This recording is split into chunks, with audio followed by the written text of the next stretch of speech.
जाई गिरजा घरे सब केहू मिस करे, चलल जाई गिरजा घरे सब केहू मिस करे, गिफ्ट किन के ले आवल जाई, डीजे पे कमर हिलावल जाई, यीशु जी के बर्थडे मनावल जाई, डीजे पे कमर हिलावल जाई, यीशु जी के बर्थडे मनावल जाई, डीजे पे कमर हिलावल जाई,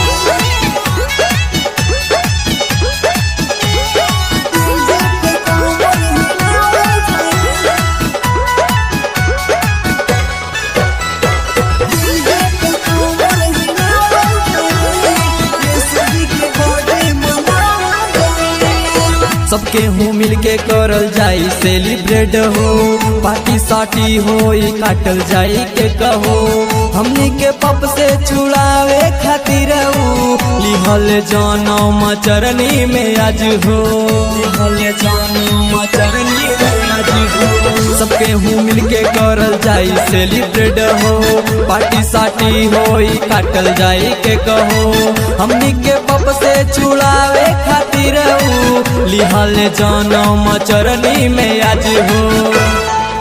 यीशु के बर्थडे वाला दिन होवे बहुत हसीना, यीशु के बर्थडे वाला दिन होवे बहुत हसीना, मिलके यादगार मनावल जाई,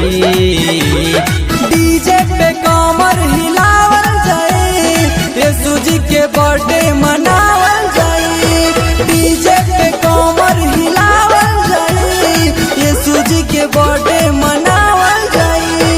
डीजे पे कमर हिलावल जाई, डीजे पे कमर हिलावल जाई, डीजे पे कमर हिलावल जाई, यीशु जी के बर्थडे मनावल जाई। राइटर रवि पवन पंकज खैरवार, आंसू के क्रिसमस लगी बड़ा प्यारा, यीशु के बर्थडे धूमधाम से मनाइब, बिहार यूपी देश विदेश झुमेला,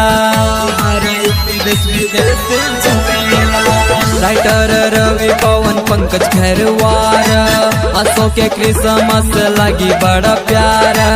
यीशु के बर्थडे धूमधाम से मनाइब, बिहार यूपी देश विदेश झुमेला।